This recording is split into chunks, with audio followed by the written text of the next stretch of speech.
Hi, Paul on the plane here, and welcome to episode 9 of our image analysis series, Faking Space. This video will further explore the famous Earthrise image we analyzed back in episode 1 from the Lunar Reconnaissance Orbiter, or LRO, as there is more to this strange story that we've been given. You may recall that this image originally had a mountain or hill on the left side of the frame near the horizon, but later versions had the mountain or hill removed. If that didn't get you scratching your head, NASA also provided this 3-box image showing how the different LRO cameras, the wide-angle camera and its left and right narrow-angle cameras, were combined to create one image. Notice how each had a tilted box when you apply a forensic analysis to the images.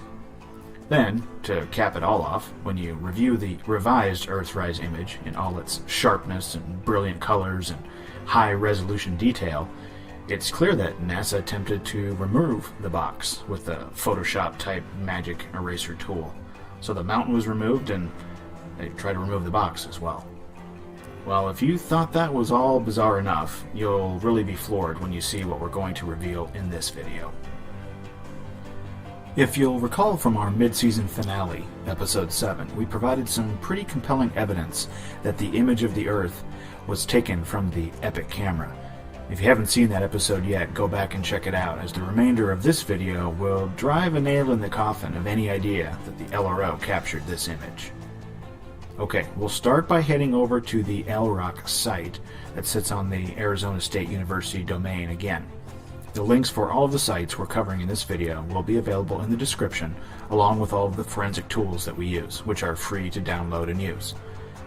The entry is called Looking Over the Limb, and you'll see the familiar image there, which we are told was taken October 12th, 2015. Now, the reason we're navigating to this site versus the NASA Visible Earth website is because this page gives us the unique image IDs, which are here in the image caption. So I've zoomed in so you can see what they read, and that's WAC and a set of numbers and letters. WAC stands for wide angle camera, and then the NAC, or narrow angle camera, and LR at the end of the numbers and letter sequence we assume stands for left and right, since we're told that there is a left and right camera on the LRO. We're going to take these numbers and copy and paste them into this other page we've not shown in any prior videos, but that also sits on the ASU domain. The link is in the description. Okay, we will copy the wide angle camera numbers and letter sequence here and paste it into the product ID and select all and unfiltered and hit search. And it takes a little bit of time. As you can see that there's something like 4,100,000 something items. So once it does come up, you're going to see that there's 2 images, and there they are. Wide angle camera with the date October 12, 2015. So we will click, and we get a very, very thin image. You have to zoom in and check this out. And that's really about as far as you can zoom in. So we're going to have to download these images and have a closer look, because we can't get any closer in this viewer.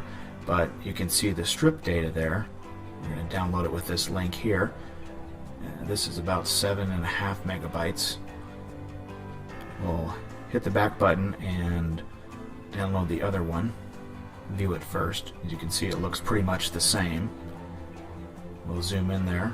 You see the Earth, and you can see that there's strip data like we would see from the satellite images that we would get. So we'll download this one as well. It's the bottom of the 3 links. These are TIFF files. It's a little bit more than 7 megabytes. Alright, let's head back and grab the narrow angle camera. Don't copy LR. It won't show up. So just paste that in there, hit all and filter for both of those, and hit the search button. And it looks like the product ID. Alright, so we will see what these look like. Very, very strange.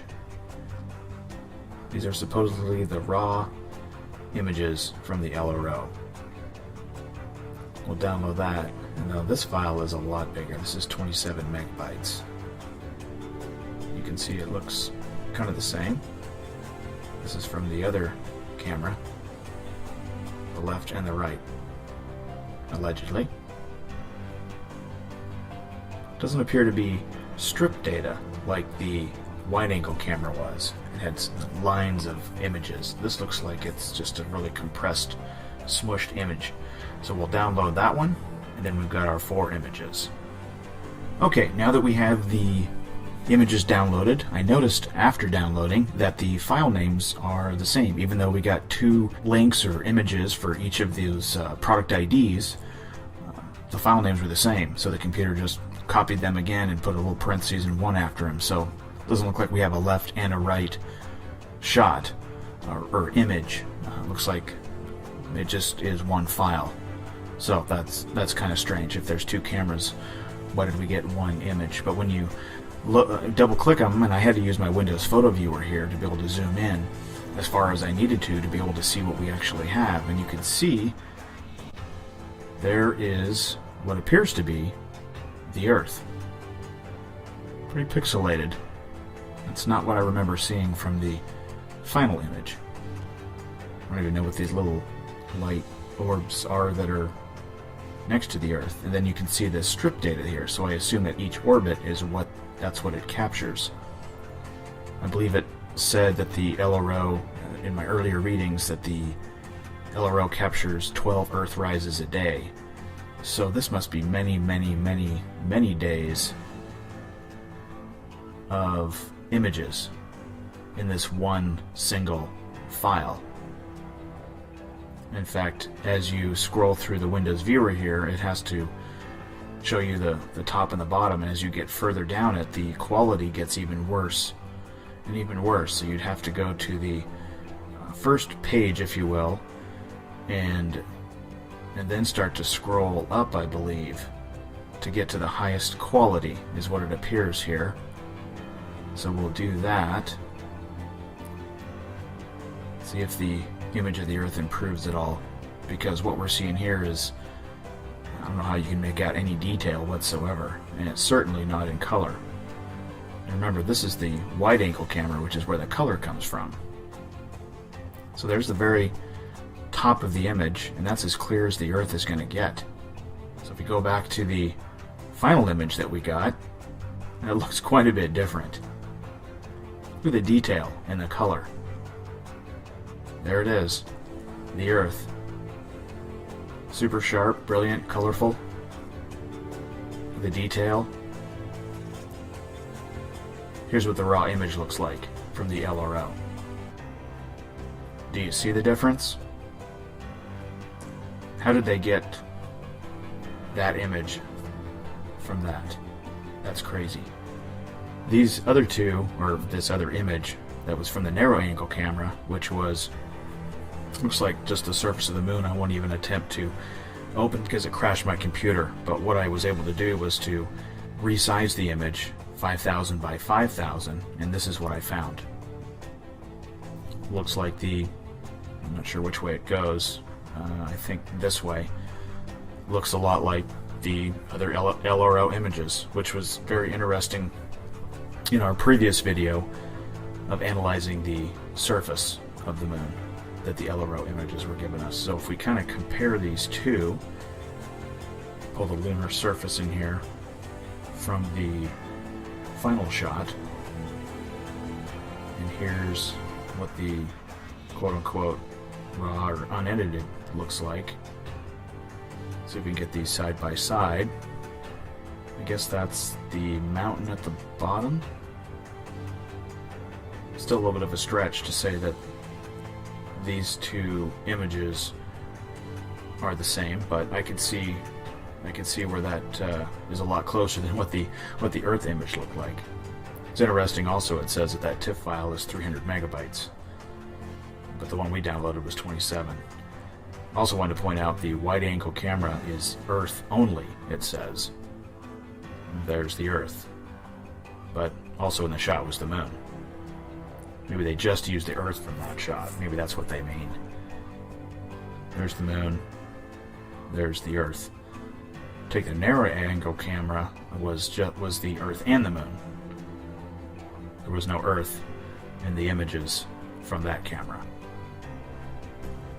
The bottom line here is that the evidence points to this breathtaking Earthrise image that NASA played up big time 47 years after the famed Apollo 8 Earthrise image that NASA says was captured by the Lunar Reconnaissance Orbiter on October 12, 2015 is nothing of the sort. It's clearly a copy and paste job from the epic series of images as we explained so well in episode 7. Isn't it convenient that the Discover satellite was launched in February 2015 and then allegedly started providing us daily images in July of 2015? Then a few months later, the LRO provides us this beautiful Earthrise image, yet only 6 years after it allegedly started providing images from the moon. Alright, a couple of final points to make here before we recap the LRO image analysis that we've covered so far during Season 1 of Faking Space. Number 1, note the ridiculous size difference between the Earth in the raw LRO image versus the one in the final version. Number 2, I've rotated the raw LRO image here so that it matches the final version orientation. Look at the white clouds and where they are, and then compare those to the final version, and you can see that it isn't even the same picture of Earth.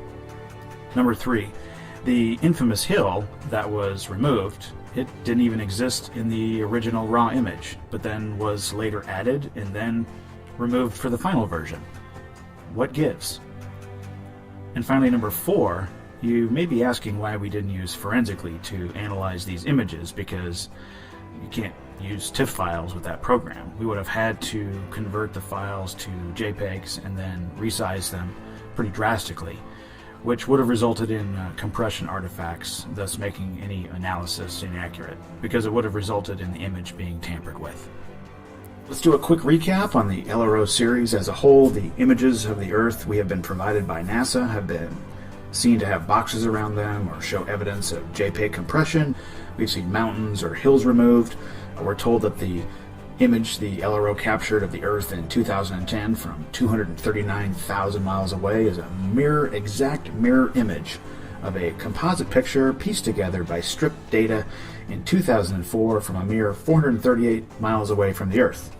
We find no noise in the shadows and dark areas of the image of the Earth or the moon surface itself, meaning they aren't real, and we don't see any evidence of ambient light, which we most certainly should if the pictures are in fact genuine. And then we picked up our LRO analysis again in episode 7, and then have thoroughly finished off the LRO, so to speak, in this video, episode 9, by showing evidence that the Earth and the famous LRO Earthrise image was not captured by the LRO camera, as NASA claims, but is a mirror image of a shot captured by Discover's Epic camera, simply recolored, tilted, and pasted onto an image of the lunar surface. There should be no doubt left in your mind whether these images that NASA has been providing us from the LRO are real or not, especially if you've been performing the same analysis yourself, as we encourage you do. Don't take our word for it. Download the tools. They're free to use. Snag the images off the NASA websites and do the same analysis yourselves. NASA is redefining what a quote-unquote composite image really is, aren't they? We hope you've enjoyed episode 9 of Faking Space. On behalf of Archer Sage, this has been Paul on the Plane. Thanks for watching.